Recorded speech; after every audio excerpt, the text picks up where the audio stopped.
अब हम बात करेंगे सेकेंडरी एडजस्टमेंट का, जो कवर्ड है under which particular section, section number 92CE। 92A किसके बारे में था? Associated enterprises. 92B किसके बारे में था? International transaction. ठीक है, तो similarly 92C talks about, CE talks about secondary adjustment. Registration 6 में क्या दिया है? इंडियन कंपनी है जिन्हें आउटसाइड कंपनी ने 6 करोड़ लोन दी है ने वन आउटसाइड कंपनी री बुक वैल्यू री एसेट्स 10 करोड़ है। तो वो है ना 31/8/23 ने आउटसाइड कंपनी ने पूरा लोन रीपे की दो अलॉन्ग विद इंटरेस्ट। समझ आ गए? ये हो गया उसके। अभी उसी साल 23-24 में क्या हुआ? इंडियन कंपनी ने अग्रीमेंट करा with the same outside company के मुँह थने आवे medical 20,000 units of medical equipments do 7,400 per unit. ठीक है, ओके। लेकिन एओ क्या करे? एओ अग्रीमेंट ने बेयो ने एसोसिएट एंटरप्राइज मोने ने वो चाहे कि वो जो इंडियन कंपनी रे टोटल इनकम है ना वो रिकम्प्यूट करना चाहे at arms length price. He is telling this is not arms length price. मु इंडियन कंपनी रे इनकम आर्म्स लेंथ प्राइस रे हिसाब से कंप्यूट करना चाहूँ तो Pinku answer the following questions. क्या Indian company outside company associated enterprise है for the purpose of transfer pricing adopted by assessing officer? If yes, क्यों? तो ऑपरे जो सेक्शन नंबर 92A है वो क्या बोला है? Two enterprises are deemed to be associated enterprise if a loan advanced by one enterprise to another enterprise constitutes not less than 51% of the book value of the total asset of the other enterprise at any time during the previous year। क्योंकि at a Indian company advance की दो a loan of an amount of 6 crore to outside company which is 60% of book value of total assets of outside company, Indian company ने outside company are deemed to be associated enterprises। Is it clear? second में क्या है? Calculate करें बताट arms length price Indian company रे वास्ते अगर वो Indian company same product sell करे अनदर इंडियन कंपनी ने 9,000 पर यूनिट रे हिसाब थी, या फिर ने अनदर LLP ने भी वो बेचे, वन ने बेचे 9,500 पर unit. Both of them are unrelated parties. Indian company is not a wholesale dealer. तो अटे आंसर का कीधु है कि इंडियन कंपनी सेम प्रोडक्ट बेचे अनदर इंडियन कंपनी ने अनदर LLP ने 9,000 ने 9,500 यूनिट रे हिसाब से झटे वे बे both of them are being unrelated parties since the transactions can be considered as comparable uncontrolled। ये क्या है? comparable uncontrolled transactions for the purpose of determining ALP OPEC method would be the most appropriate method। comparable uncontrolled price method क्योंकि ये two price are determined है by the most appropriate method and data set comprises of only two entries। तो ALP shall be का वेला arithmetical mean वेला।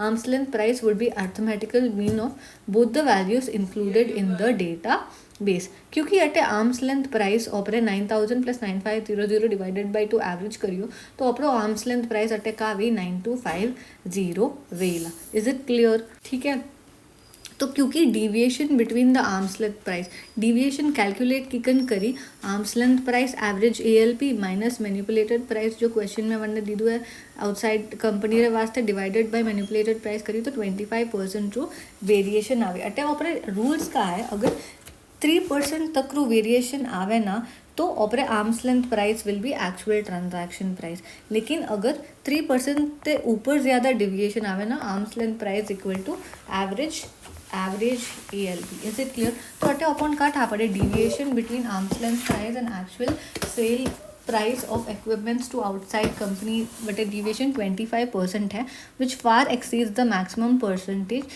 deviation which can be notified by the central government। arms length price of average ALP वेला जो है 9,250 per unit and total income would increase by the difference into the number of units that is 3.7 crore the total income increase भी वेला। is it clear? so this is the arm's length price and total income is increased by 3.7 crore being the difference between ALP and manipulated price into number of units। third सब question में क्या है?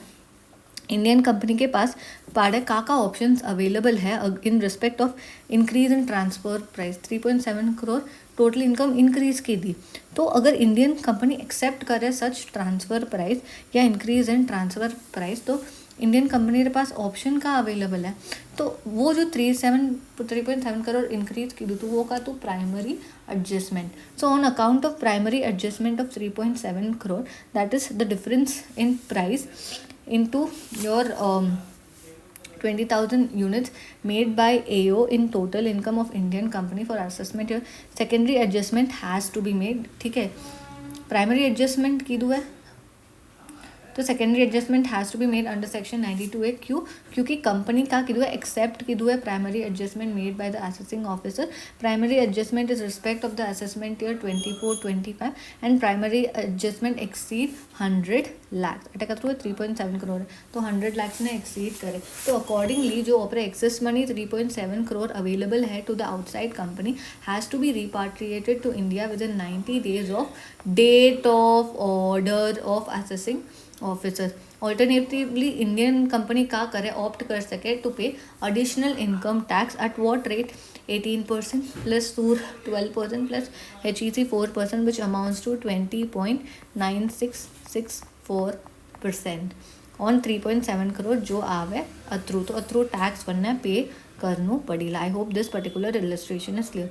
Again secondary adjustment section 92C से related हमारा question number 12 है, last question, जो बात करता है इंडियन कंपनी रे my outside company 38% share holding hold करे ने 21-22 में इंडियन कंपनी सप्लाई करे आउटसाइड कंपनी ने 1100 रुपया ने अनदर आउटसाइड कंपनी जो अनरिलेटेड है उन्हें सप्लाई करे 1400 रुपया में ऑन कंट्रीज एट डॉलर्स. ठीक है, तो असेसमेंट प्रोसीडिंग्स जब हुई थी तो एओ ने कहा कीधु प्राइमरी एडजस्टमेंट कैरी आउट कीधु ने 168 lakhs थी ऐड कीधु sum being the difference between actual price and ALP of कितने पीसेस 700 पीसेस ने वो accepted through by the SSC. Accepted है तो आप secondary adjustment करियोला.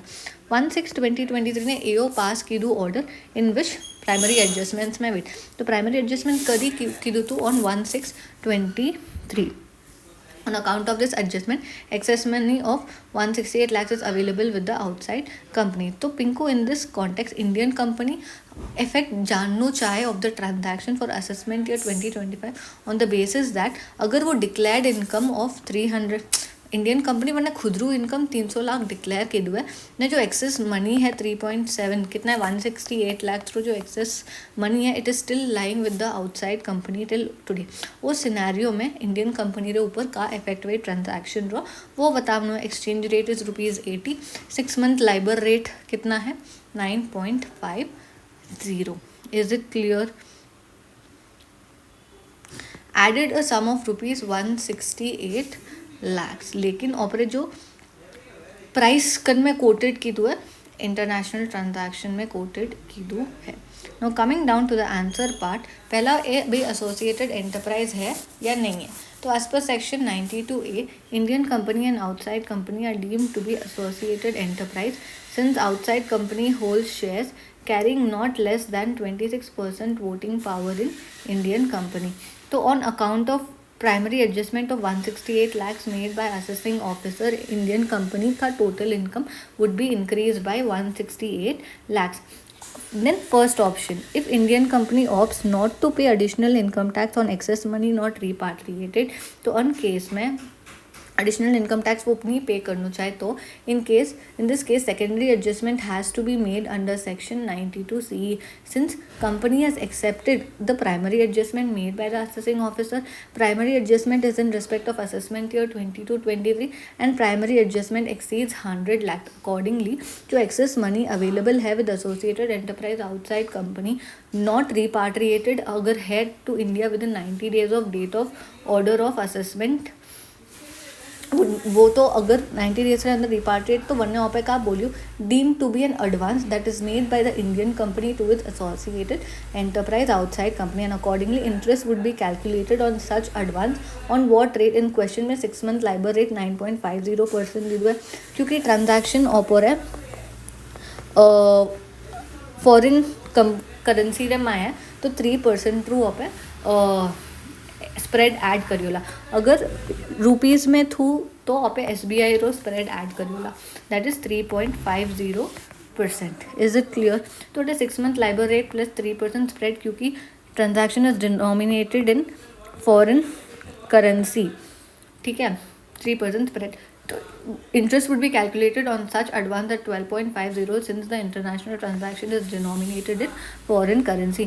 Since interest is computed from date of order of primary adjustment, so 1623 to 31/3/20 amounting to from next day, date of order from next day. तो करियोला 18 days into primary adjustment into the interest rate, through interest would be added to its total income for assessment year 24-25. अगर Indian company opt करे कि मैं additional income tax पे करूँ on the excess money जो repatriated नहीं है, in such case Indian company has to pay additional tax at the rate 20.9664% on 168 lakhs, which amounts to 35,22,355, where additional income tax so paid by the Indian company, it will not be required. अगर additional income tax paid है तो secondary adjustment करवाने की ज़रूरत नहीं है. Compute interest from date of payment of tax भी ज़रूरत नहीं है. तो additional income tax so paid by the Indian company would be treated as final payment of tax in respect of excess money not repatriated and no further credit would be allowed to Indian company और to any other person in respect of the amount of additional income tax so paid. तो ये दो important question थे as far as secondary adjustment section 92 CE is considered.